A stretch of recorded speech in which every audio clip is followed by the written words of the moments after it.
I bet. So the movie opens up and we meet Bella Swan, and she's leaving sunny, vibrant Phoenix, Arizona for depressing Washington State. Not even Washington, D.C., Washington State, the literal embodiment of doom and gloom. Completely optional, by the way. Like, she doesn't have to do this at all. She goes there to get closer with her dad or some shit. I don't know. The total population of this town is around 3,100 people. So Fago has more monthly listeners than this town has people living. So you know this gotta be crazy. They probably don't even have a Culver's here, let alone a Chick-fil-A. I'd deadass be miserable, bro. What do you mean I can't have Chick-fil-A? Hey, at least the crib's kind of nice though. I bet bro got this shit for around like 50 bands or something. You put this in any location in Central Florida, this crib is anywhere from $400,000 to $700,000, almost $1 million.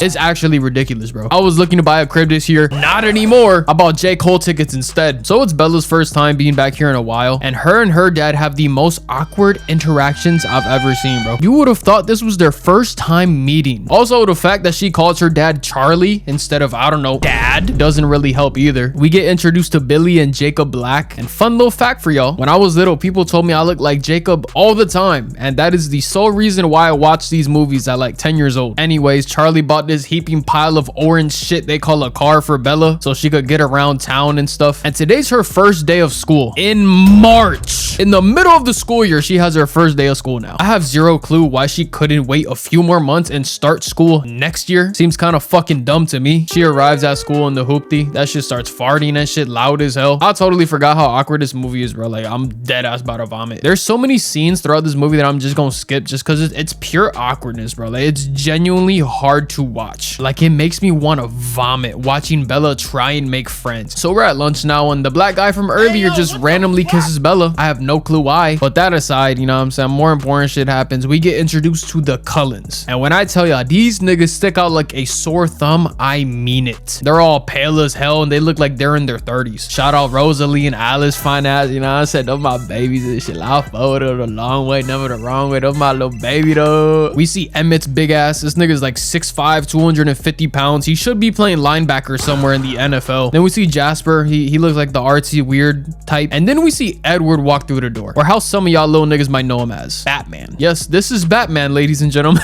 This is Batman in his early years. Bella is staring at Edward uncontrollably, and he looks pissed for no reason. But hey, it's probably like 9 a.m. I'd be mad as hell too. Another really cringy ass scene is about to take place, so you know, bear with me, y'all. Bella goes to one of her classes, and as soon as she walks in, Edward looks like he's about to puke. You would have thought she rolled through NBA Youngboy's discography or some shit, bro. The way he's acting is just crazy. And I feel so bad for Bella because she dead ass thinks she stinks. She swears up and down that she smells like culo cagao. Oh my god, why is he staring at her like this? What the hell? Like, bro, nobody notices this in the class? He's staring a hole through her. This is genuinely uncomfortable to look at. And bro, as soon as the bell rings, Edward runs, and I mean sprints out of the classroom. Ain't no way it's that serious, gang. You gotta be dragging it. Yo, it's to the point where he's begging to switch classes, and Bella walks in and overhears him. Oh my god, no way. And then for the cherry on top, he says this: just have to endure it. Nigga, what the fuck does that mean? Why you got beef with Bella? She just got, this is her first day here. So Bella doesn't like the way Edward's been treating her, so she has this plan to confront him and ask him what's his issue. And as she's waiting, we see some of the other Cullens pull up to school. Why this big ass linebacker built ass nigga standing in the Jeep, I have no clue. It's actually terrifying. But turns out Edward does not show up. Everybody except Edward shows up to school, and he doesn't show up for multiple days. His ass just ditched school. Then a week later, he's just randomly in class, and he's acting way nicer this time, introducing himself, asking Bella about the weather. Holy hell, is this nigga trying to riz her? Because if he is, this is the worst attempt at flirting I've ever seen. Let it be known, chat, it does not matter if you're sexy as hell. If you cannot talk to women, there is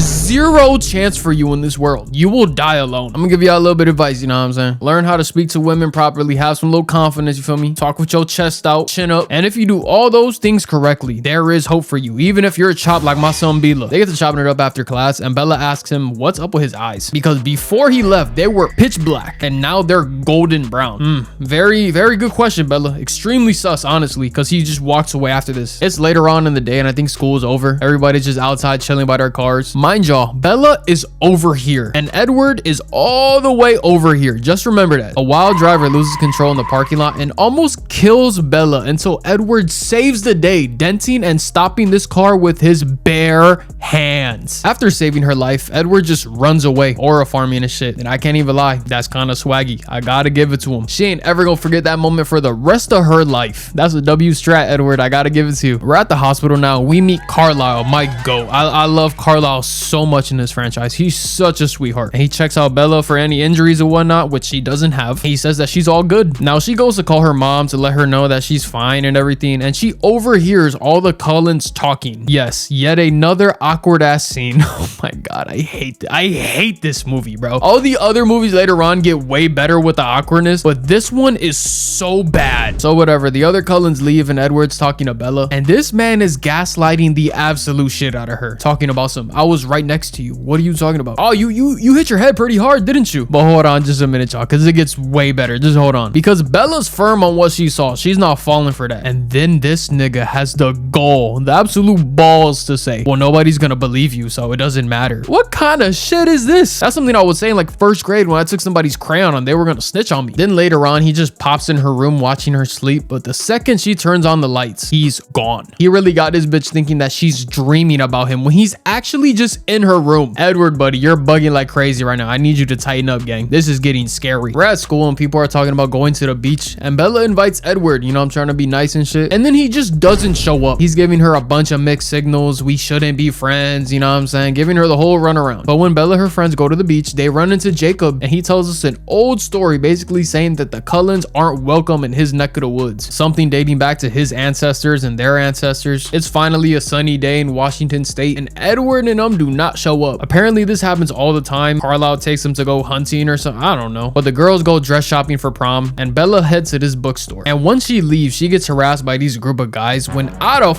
fucking nowhere, Edward pops out the cut like Batman in the Batmobile, and he scares them off with his aura. He just growls at them, stares at them for a few seconds, and they back away. I swear, Edward has done slipped the AirTag in Bella's purse or some shit, because how did he find her? Edward kind of sort of asked Bella out on a date, and she's pressing him about how he showed up like a superhero, and he says that he just followed her, and he feels very protective over her. Oh yeah, this isn't the weirdest shit I've ever heard, but Bella's completely fine with it because this sexy ass nigga said it. I can't even be mad at her though, because if Lotto said the same shit to me, I'd be overly geeked. I'd be smiling from ear to ear. Edward accidentally slips up and tells her that he could read everybody's mind, literally everybody in the entire world except for hers, and my son is cold to the touch. Now, knowing all these things, she doesn't care at all. She's still like infatuated by this man, bro. She's blinded by the bicho. Edward's driving her home when one of Charlie's boys gets packed up by some kind of animal. Bella gets home, and after a few Google searches, she finds out that Edward is a vampire. Ooh, shocker. Edward then confirms it in the most dramatic way possible. Keep the goofy ass fast running here, bro. His legs are just like moving. It looks so goofy to me. I hate this. It still looks better than the way they had Barry running in the Flash movie though. So yeah, he shows her that he's a blood-sucking disco ball, which is pretty cool. And instead of being scared, she almost gets turned on by it completely. Like this really grinds her gears. And he straight up tells her that he's the world's most dangerous predator, which is kind of funny. That's how you know this movie is outdated. There's a few niggas out there that got you beat, twin. Don't worry about it at all. The next 5 to 10 minutes is just some lame ass lovey-dovey shit. Next. Fast forward a little bit, and Bella is now meeting Edward's family. Everybody's cool except for Rosalie. She's a bitch, but what's new? Other than that though, I think it went pretty well. Literally everybody likes her and welcomes her except for Rosalie. Now Bella's riding on the back of Edward like a monkey, and he's just jumping all over the place like a lunatic. This shit is honestly very hard to watch. The views do go stupid though. The views are magnificent. They're beautiful. Oh my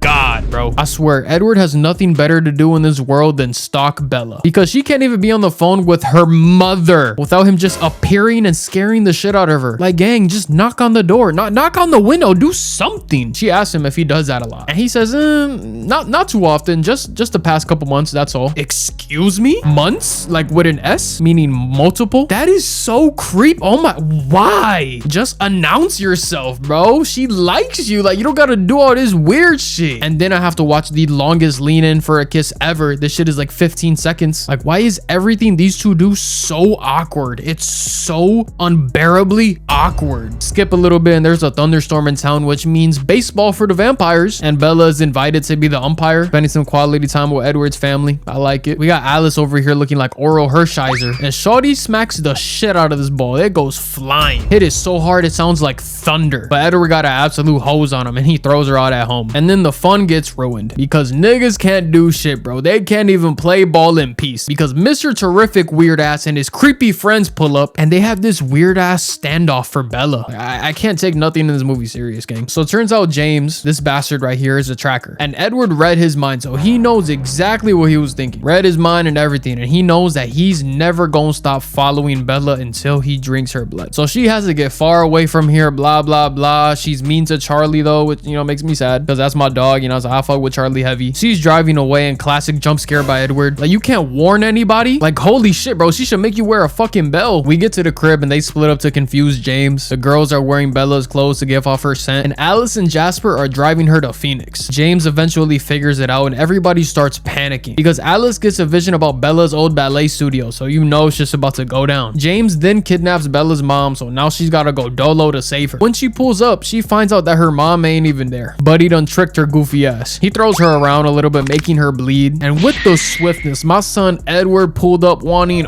all the smoke. He's willing to die behind his milk. He Spartan kicks James through some glass and tries to jump away with Bella, but gets blocked by James and slams him to the floor. Edward then gets flung away, and Bella is leaking right now. She's leaking bad. Edward tries to save Bella, but it's too late. James already done bitter. It's over. It's GG's. It is Jover, buddy. Edward, absolutely consumed by rage, is just slamming him all over the spot and bites his neck. Freaky as hell, going for the kill. But the Cullens pull up to help and save Bella. Jasper and Emmett got bro looking crazy as hell, and then Alice just cracks his neck like a glow stick and burns him, throws him into the fire. Nah, this how the Cullens moving? Hold on now, they got a code. They don't play about none. They be on timing. So Bella's turning into a vampire slowly, and Edward sucks the venom out of her body, and boom, we cut to her in a hospital bed. With the help of Carlisle, he was able to save her life. Props to him. And now Ma Dukes is giving her the rundown of the story. Edward told her. He told Bella's mom that apparently she fell down 2 flights of stairs and went through a window. Ain't nobody believing that shit, bro.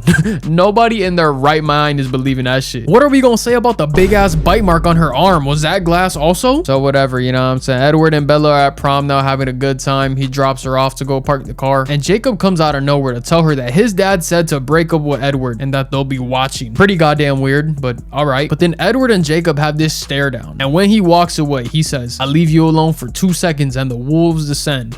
Interesting choice of words, Edward. Bella and Edward have this nice dance together at prom, and yeah, that's pretty much it. That's the movie, y'all. I hope you enjoyed. You know how to drop another banger for y'all real quick. I do not remember this movie being so unbearably hard to watch. Like genuinely, I had no clue. I always remember fondly about this franchise, especially the second movie. The second movie is my favorite one. But bro, there's so much like awkward tension, so much like breathing and nobody speaking, so much staring. Like, this movie is just weird as hell. I don't know how I watched this at 10 years old and continue to watch the franchise going forward. Let me know your thoughts and opinions on the movie in the comment section down below. We're on the road to 400k subs. I love you guys so much. Thank you for all the support and love on the channel. Make sure y'all eat some water, drink some food, wash y'all ass, tell someone you love them. I'm gonna catch y'all on the next one.